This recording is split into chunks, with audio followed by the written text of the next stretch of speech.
Welcome to Inc.'s The Founders Project with Alexa Von Tobel. I'm Alexa, the founder of LearnVest, author of New York Times bestselling book, Financially Fearless, and second book, Financially Forward. I'm also the founder and managing partner of Inspired Capital, a venture firm focused on the entrepreneurs of the future. Each week, we sit down with a top founder to share their story of guts, inspiration, and drive. Hi, everybody. I'm your host, Alexa Von Tobel, and this week, I am so excited for you to meet Melinda French Gates, founder of Pivotal Ventures, a company working to accelerate the pace of social progress in the United States. Melinda launched Pivotal in 2015 and has since invested and donated hundreds of millions of dollars as part of a $1 billion commitment to promoting gender equality. Notable milestones include investing more than $65 million in comprehensive federal paid family leave and medical leave, and launching a Future of Longevity accelerator to bring innovative solutions for elder care. Melinda is a renowned philanthropist, businesswoman, and global advocate for women and girls. As co-chair of the Bill and Melinda Gates Foundation, she shapes and approves the foundation's strategies, reviews results, and sets the organization's overall direction. She works with grantees and partners to further the foundation's goals of improving equity in the United States and around the world. Melinda is also an author of the best-selling book, The Moment of Lift.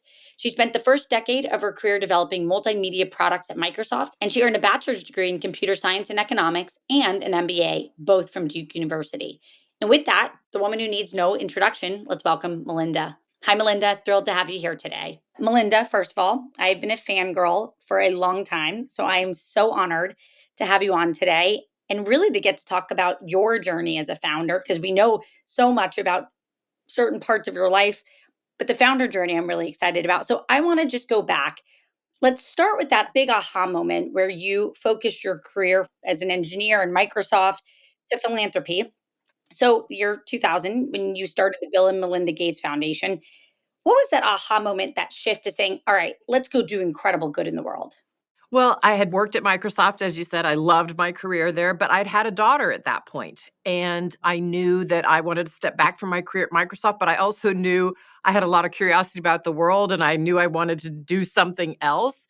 We had already committed that we were going to give the bulk of the resources from Microsoft away, but really it was about what? What are we going to do? And as I started to realize that things that I had done in my previous life were applicable in philanthropy, I was like, oh, wait a minute, we should apply some of these skills. So I'll give you an example.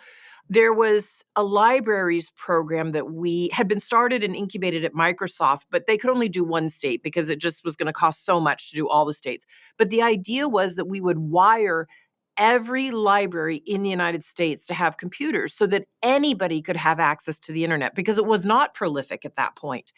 And when I saw what a profound difference that made in kids' lives, in adults' lives to go do their resume, I said, oh, I know something about this. I want to get more involved. Let's fast forward to 2015 when you launched Pivotal. Important question. First, what was the impetus to start yet another organization? And talk a little bit about Pivotal's core mission and what was driving you at that aha moment. Well, I'd been working in philanthropy at that point for 15 years, and it had really by then dawned on me the importance of having women at all seats of power and everywhere in the world. And yet we weren't even close to that. And I was really seeing it through the lens of my travels to the continent of Africa, to Southeast Asia. But I could just see that all of these countries looked to the United States back then as the highest income country in the world. And if we didn't have parity of women, let's say at Congress or in boardrooms, we weren't the exemplar at all. We had a lot of issues here. And so the foundation was well on its way already in its global health work. We were working deeply on the US education system to try and lift all kids up. But I knew that working on women's issues in the United States really didn't fit neatly inside the foundation. And I thought, I'm just going to do this outside of the foundation. And quite frankly, it's also, I was working with my co-founder, now my ex-husband, Bill Gates. We're still working together. But I also wanted to do something on my own. I just thought it'd be fun to do it on my own and build my own team. And so that's what I did. So you made a really important decision not to set it up as a charity, Pivotal. It's a company. Walk us through that logic and how you arrived at that outcome. Well, I wanted to be able to use every single tool in my toolbox. And so what I decided when I set up Pivotal Ventures, it's an LLC, is that I would absolutely do some philanthropic grant making through it, which I absolutely do. but I also want to invest in partnerships easily. And I wanted to make investments. So one of the areas I work on is women and people of color don't have easy access to venture capital by any means. And so I thought I want to try and push that ecosystem along by example. And I want to use specific investments to do that and show that that's a way to do that and to create change.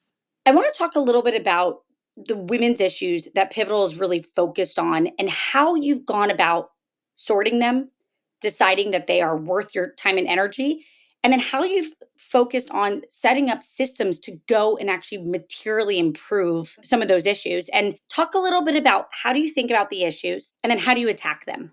Well, I set up a small team to get started. And what we really wanted to look at were what were the biggest barriers that hold women back in the United States? And what could be the greatest accelerants that if we got sort of the flywheel moving, you really would start to flip society? And so that was sort of the problem in front of us. And what we came to learn and realize is the two biggest barriers for women, it turns out not just in the US, but around the world, are number one, harassment and abuse. Women leave their jobs at 3 times the rate if they're harassed in the workforce. Caregiving, just a gigantic problem in the United States. If a woman doesn't have a place to put her child, she can't go to work or create the business she wants. So we decided we would start to work on those two barriers. And particularly, we were going to start with childcare because it was so big, and caregiving, because it turns out women are also taking care of the elderly. So we are tackling those two abuses. And then we said, what industries have the greatest impact on society? Well, number one, politics, because that's who makes our laws. Yep. Number two, and these not in particular order, but number two, I would say finance, because that's where we move money.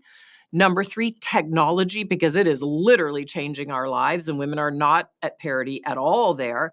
And fourth, I would say media, because that's who tells our stories and who helps shape societies. And we said to ourselves, okay, if those are kind of the four key industries, what actions would we and a set of partners take to really try and create change there? And if we could get that going and that momentum going, it could then absolutely flip society so women really truly got equality in the United States. Melinda, talk about some of the real standout moments where you said, goodness gracious, we actually accomplished that. And this is moving X. Well, in the caregiving space, for instance, we really have been working on paid family medical leave. And we looked at the states that had some of the best policies. So when we came into the space, there were a handful of states that had paid family medical leave, some of them at a more robust level, some a little bit less. Our goal, quite frankly, was to get it at the federal level for everybody. And we worked diligently on that. At the same time, there's a lot of politics involved. We worked at the state level. So the states have now gone from a handful of states that have paid family medical leave to 13 states as of this week. Maine and Minnesota just added them, and they have very good policies. We also now there is paid family medical leave for the US military and for federal workers. So we are absolutely pushing that system along with our great ecosystem of partners.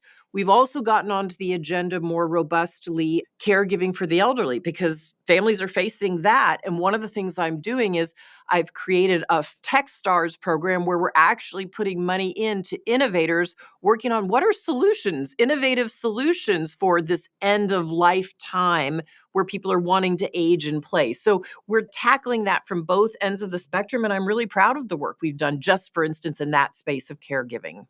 When you think about some of the skill sets and some of the lessons you brought from your time at Microsoft, where you were managing almost 2,000 employees at one point, you had a huge job, huge career. Talk a little bit about what you brought from your corporate world to Pivotal to try to move these boulders quickly. Well, I think I learned through managing at Microsoft, and it wasn't right away. It was after I was there a couple of years. I realized that authentic leadership actually matters. It matters in huge ways. When you can Amen. when you can live your values out in your work, what happens is you attract other like-minded people, talented people. So once I started doing that in the corporate world and realizing that I could be myself and it could work, I said, I want to do that in every aspect of my life. I learned that, hiring talented people and retaining them, it's easier to retain them if they're living their values through the work. I believe in trusting people and trusting teams. I set strategy with them. We collaborate. I know I don't have all the good ideas. I know sometimes I don't even have the ideas, but I believe in trusting my teams and setting good strategy and then having check-ins. So those are a few of the things. The last thing I would say is just curiosity. Like to come into a space and say, okay, what has been done? Because there's a lot of good work that's happened in caregiving, but is there like some curiosity of like what else could be done? And if we got the partners to work in a slightly different way, or we help set up more data doesn't exist in some of these areas. Can we bring more data to bear? Can we set up the research institute that could do it? Having curiosity about a space and then listening to what has worked and then maybe what we could do that would work, always in partnership with somebody. I think those are just traits we bring that have really helped our work. Also, those are really good things to building big, durable businesses, right? For sure. You've spoken before about how critical it is that we get more women into technology, especially with the risks of building bias into AI. Talk a little bit about that problem, why you care about it, and what you see. What makes that such a big problem? Help us understand how much you think about it. Well, I think about this a lot because at the time I graduated in computer science, that was in the late 1980s, about 35% of the graduates in computer science were women. And we literally thought it was like medicine and law, that we were on our way up. Like, oh, by now we'd at least have 50% women, which medicine and law do in terms of graduate. No, it fell way back. And slowly but steadily, we've been trying to climb that number back up. We're now at about 32% of college graduates in computer science are women. Well, we're already starting at a deficit of computer science graduates. And then in this more elite field called artificial intelligence, women are even further behind than men. Why is that? There's several factors you can go back and look at, but it was the gamifying of the computer science industry initially and what was created. But then it became a pretty hostile work environment for women. Women will tell you it's very hard to work in tech. So then consequently what happens is you create products that don't represent everybody. Their bias is accidentally baked in because, just to use a generalization, it might be a 20 or 30-year-old white guy making it, but he doesn't have a Black grandfather, or he doesn't have the lived experience of trying to raise 2 or 3 children and get something done. And so until we have tables and decision-making bodies where women and people of color are sitting there in the creation process, you are inherently going to bias in. It's like the US Constitution. Women weren't anywhere in the room, and guess what? They didn't count for votes. And Black people weren't in the room and they didn't count for votes. Look how long it's taken us to overcome that. Wow. And you could argue we're still trying to overcome it. So that's what I want to see does not happen in society. And these are fabulous jobs. They're well-paying jobs. They're exciting jobs. To be in the tech sector, I had a blast doing that for 9 years, right?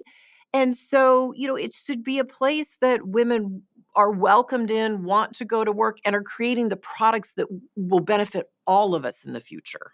Melinda, when you think about your goals and what you want to accomplish with Pivotal Ventures over the next 5 years, 20 years, give us a sense of kind of what you see ahead of us and what you think is possible. Tell us a little bit about what you think is going to be possible with your work.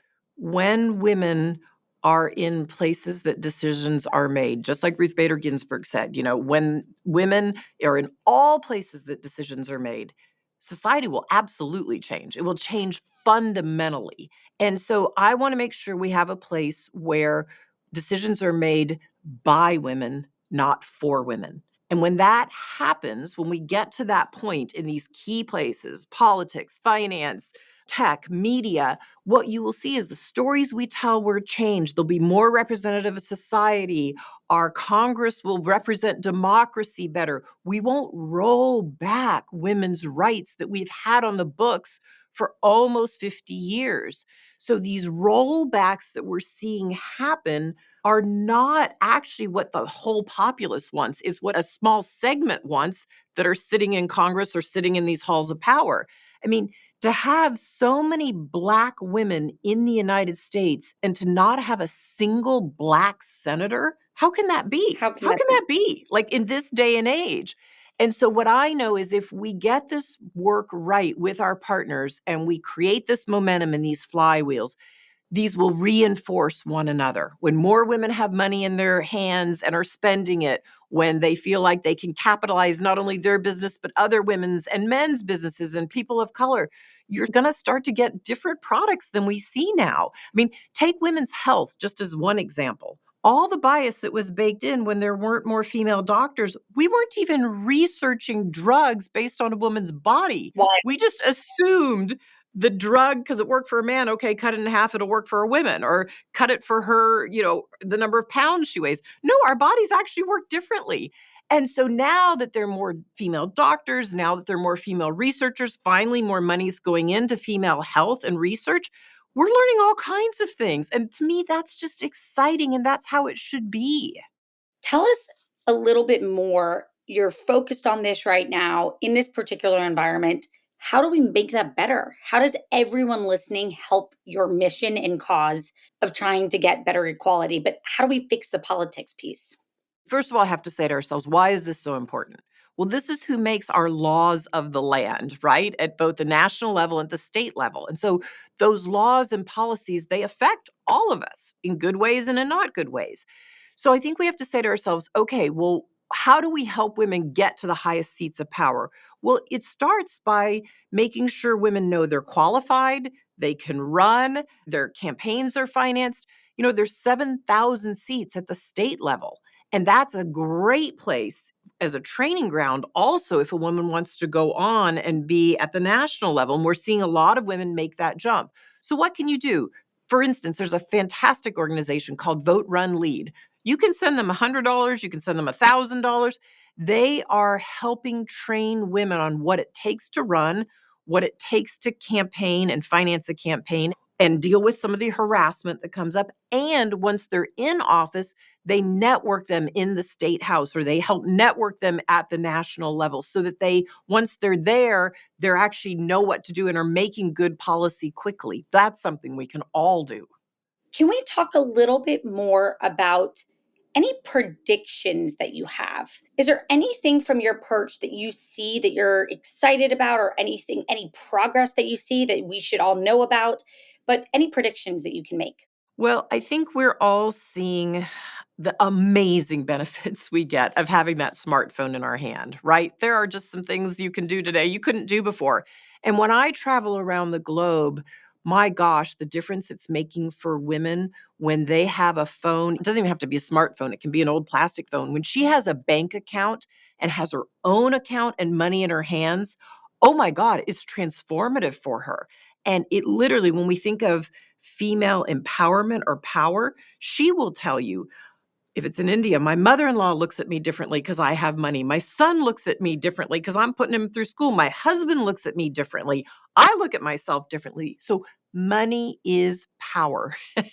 We know that, but that phone gives us a chance with women around the world to reach them when we couldn't reach them before. So I don't think most people see that, but wow, is it palpable when I travel now compared to a decade ago or even 7 years ago in India, for instance. So I think that's one thing everybody should know. And I think on the downside, we do need to say, like, we are seeing some of the negative impacts of social media on our girls, for instance, mental health. It has some upsides too for smaller groups like LGBTQ, we're learning, but we're also seeing the polarization of society because of it. And so I think we have to be wide eyed that even some of this artificial intelligence pieces that are coming, I think they're going to have overall profoundly helpful changes in society, starting with health to many other things. But I do think we are going to go through a period that's difficult. And, after the printing press, a lot of not good things happened in countries, in Europe with wars. So I think we're going to see some of this downturn for a while before we climb out of it. And so I think all the more us really thinking about the values and the ethics of AI and who should be at the table and talking about that, it will protect against the downsides. And we'll be right back after a message from our sponsors. I want to transition a little bit more just to you. Let's go back to the beginning. You grew up in Dallas. Was there something that really stands out from your childhood that in the rearview mirror really helped shape that value system and who you are today? Well, I was just incredibly lucky. Like, I have two parents, Ray and Elaine. They're still alive. I'm still very close to them. There were four children in our family. So I have an older sister than me, and then I had two younger brothers. And my parents really believed in values, and they inculcated those in the household, and they had high expectations of us, right? And if they saw us be mean to somebody, or, the one time I ever stole something, I felt like I had to come and tell them immediately. Like, they lived those values, right? And they believed in setting goals, that they could improve our lives by setting certain goals. They believed we could improve ourselves by setting goals. And they were 100% focused that all four children would be college going, because my dad was first generation to go to college. And he said, look, this is the way in society that you will become whoever you want to become. And so he and my mom were deeply focused on their four kids going to college. And we could look around as a family and see that wouldn't be easy on my dad's engineering salary.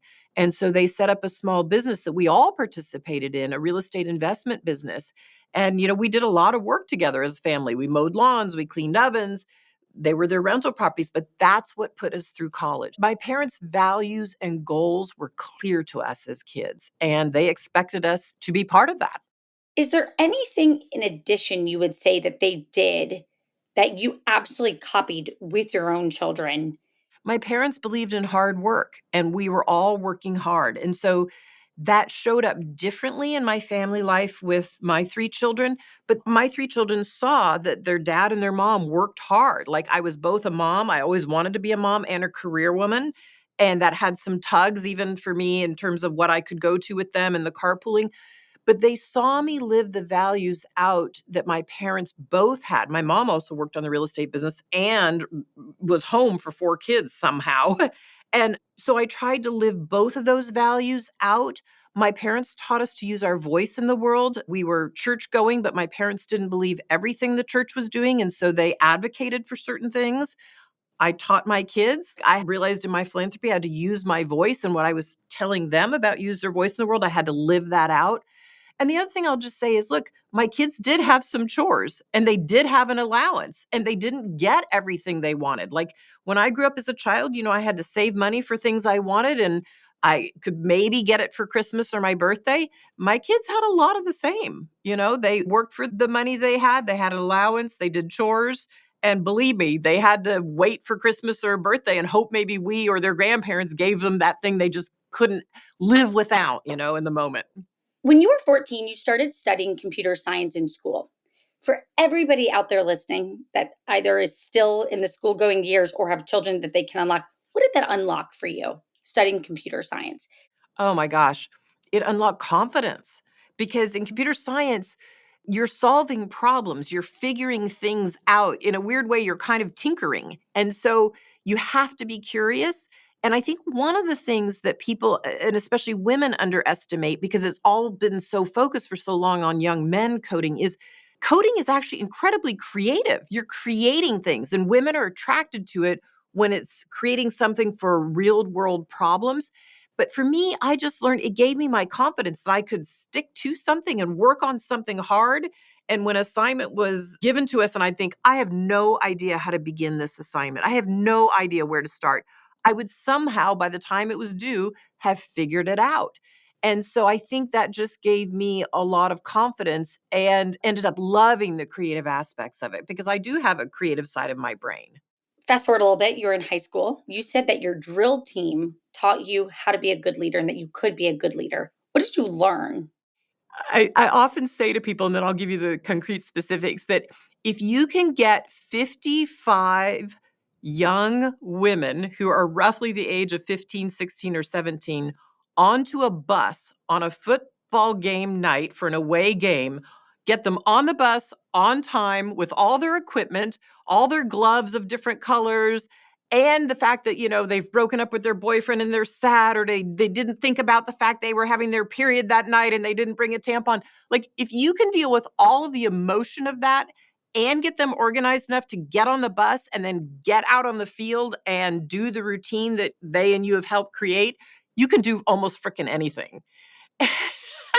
And what I learned was I learned to delegate. I had a little management structure under me of 6 young women, and they helped with things. I learned how to manage down, and I had to discipline people who were even my friends, but we had a system for that. So I learned to systematize things, systematize how we got our uniforms. I learned how to open a bank account and manage money. I also, though, learned to manage up because the woman they assigned to us from the school, you could just say that management was not her skill. And so I had to manage up and almost through her to get the resources I needed from the school, but I had to do it delicately. She was our, senior leader. She was an adult. So I learned a lot about management from that experience. You were at Microsoft and you said you almost quit 2 years in because of just the challenging work culture. What did you learn through that? Well, I almost quit because it felt very just brash. It was kind of the boys' debate club, and I could play that game. Believe me, I knew how to play that game. And I was moving up, I was starting to manage people, but I didn't like myself. And that became the fundamental issue. Is I was like, I could just tell the way I was acting outside of work. And so I thought, I'll just, before I quit or leave, I'll just try being myself. And I was certain I was going to fail, certain. And I thought, well, I know I can get another job, so that'll be okay. As my dad kept saying to me, there aren't many female computer scientists, so okay. It turned out by being my authentic self, I ended up being more successful. And what I found was I could attract men and women, but really men. It was men who were developers and the testers back then. I could attract males of all types to my teams because they wanted to work in a culture where they could be themselves, they could show up as their best selves. They knew I had their back in tough meetings, but they also knew I trusted them. Like I checked in on them.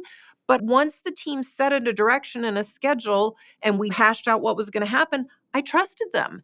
And so I learned that, my gosh, culture matters. And again, talk about retaining people. I could both attract from around the company top talent, and I could retain them because they felt good for some reason about working in this subculture inside the company. You just touched on something that I'm so happy you brought up, which is that you had a moment where you didn't like who you were becoming. For people who are out there right now and don't like who they're becoming in a certain environment or something's not working, what advice do you have for them? Tell us more. You have to be who you want to be. And so if you're in a culture where you can't show up as your best self or your most authentic self or feel like you can be, if you're innovative, I want to be really innovative or creative. I think you have to remember that every single day adds up to a year, and those years add up much more quickly than you think.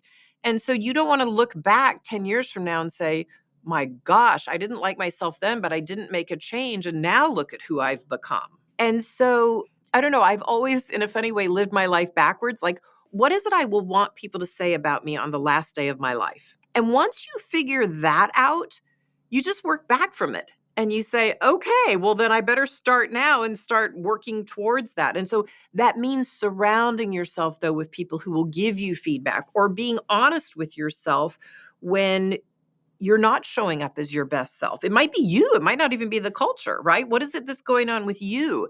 And so I think we all need to take a critical look at ourselves. But, every hour adds up to a full day, and every day adds up to a full year, and every year adds up to a decade. So it's so important to be working with the people that you feel like you can be your best self and that you're supporting them in that work too. I love And that could be men or women. I've worked on amazing male teams. To this day, I work with amazing males who I adore and love, and I work with amazing transgender people and amazing females, right? People come in all different ways and from places around the world, but you create and find teams of people that you want to support and who will support you. one thing you've said that I absolutely am obsessed with. You said, if I didn't fill my schedule with the things that I felt were important, other people would fill my schedule with the things that they felt were important.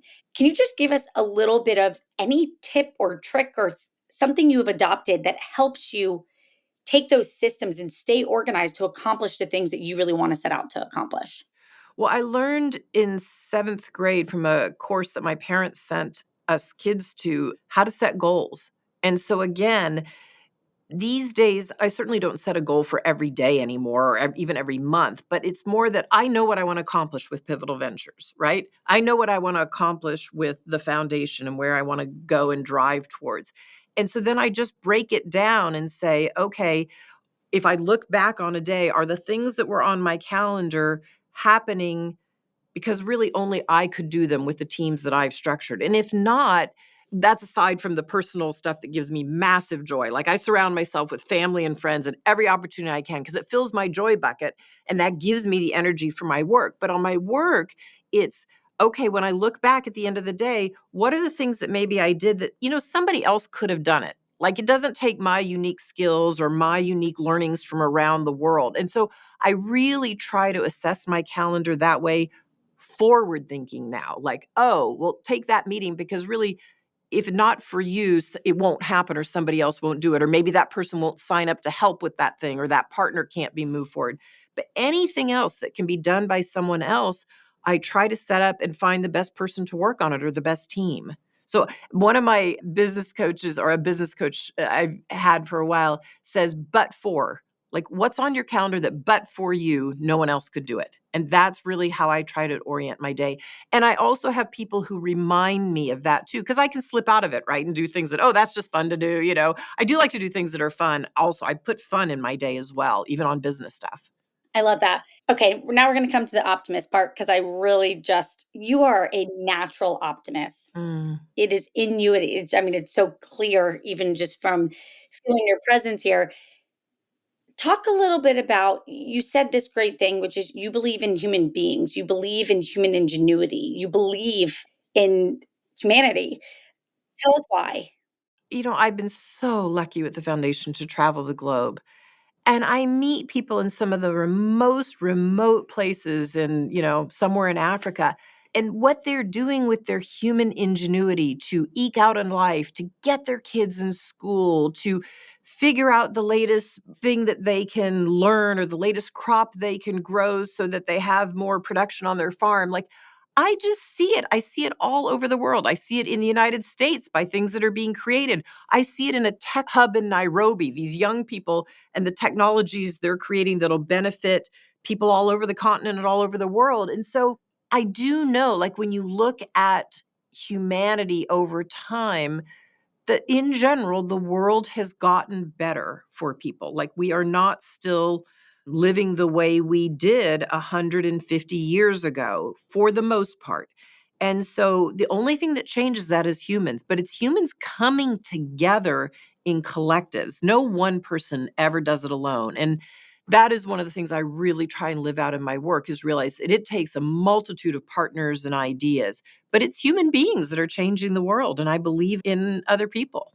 I'm going to transition to a quick fire round. Okay. I'm just going to ask you, and I want the first thing that comes to your mind. What is an interview question that you like to ask people to get a sense of who they are? What's the hardest thing you've had to grapple with, and how'd you get through it? What is a quote or a mantra or something that you really live by? Well, I spoke this actually at my high school graduation. It's from Ralph Waldo Emerson. To know that even one life has breathed easier because you have lived, that is to have succeeded. What do you think is your biggest pinch me moment to date? Probably receiving the Medal of Freedom at the White House from President Obama for the work that we had done with the foundation. I was like, wow, just not something I ever even thought of or dreamt of. And when we got the call that that was going to be awarded, that was a pinch me moment. And it was wonderful because I had my parents and siblings there and kids. It was wonderful. What is a book that has impacted your life? It can be any type of book, but a book that has materially impacted you. The Book of Awakening. It's by Mark Nepo. I call him a spiritual poet. It's on my nightstand, and when I travel, it goes in my tote bag that I throw it in at the last minute because he has a quote and a reading for every day, and I don't even go by his days. I just literally open it to where it turns that page that day, and it just is a time for me of quiet and reflection. And I really feel like, again, in terms of living my values, it's by touching a bit of my spirituality in the morning. And that book helps me do that. What is the category of innovation that you're excited by? Anything tech related, especially when I think of technology applied to people's lives. Like, I meet with these healthcare workers, again, in remote parts of India, but they are helping women change their lives. And what I know, when they get technology in their hands, they learn more to be able to help the women. They know which houses they should go to first, second, third in the day based on which woman, where she is in pregnancy. I think of what's coming with AI and how it's going to help those frontline health workers. Wow, it's going to make a difference in women's health. What are you most excited about over the next decade for Pivotal? I am the most excited about progress. Like, I'm going to measure the next decade by, do we have more women in the halls of Congress? Do we have more female stories out there? Do we have more women? Like, I'm literally every year we're following and we're pushing on all what we think are the key things of, do we have more women in tech? Those are things that I'm just really excited to see come to fruition, so that the world I leave behind, not just to my daughters, but I have a granddaughter now. She just turned 6 months. That the world that left behind to her and some of the work done by Pivotal and our partners really made it different for her. And my last question for you is, what is one thing you hold as sacred? To whom much is given, much is expected. Look, I am where I am in society because I was lucky enough to be born into a family that didn't have as many barriers against them compared to other people who grew up in the United States. And because of that, I was able to get a good education and go on to do other things. And so, just that education, or people who've been in my life, I owe something back to society. And so, lifting up others, to me, that is giving back. Yes, I'm absolutely giving back money. I'm going to give back a lot of money, and I am. But I want to do it in a way where it lifts up others. And I will say to almost anybody born in the United States, if you're lucky enough to be born in our country, even if your circumstances are not good, it's better than other places in the world that you're born. So even if you give back $1 or $9.99 for malaria bed net, it makes a difference in a child or pregnant woman's life in a huge way. So we all have something to give. And sometimes it's our time, sometimes it's our voice, and sometimes it's our money. But to make the world a better place while we're here is something I believe everybody should do. Wow, Melinda, first of all, so fun to feel the optimism and energy that just is coming out of you, and the focus and the motivation and the commitment. Everybody out there, if you want to learn more, I want you to check out pivotalventures.org. And I think what we should take away from all of this is that we all can do just something, big or small, to give back. So let's all do that for Melinda. And you can join us next week for Inc. the Founders Project with Alexa Von Tobel. Melinda, we are all rooting for you. Thank you so much for your time today. This has been such a pleasure. Thanks for doing this, Alexa. So enjoyed it.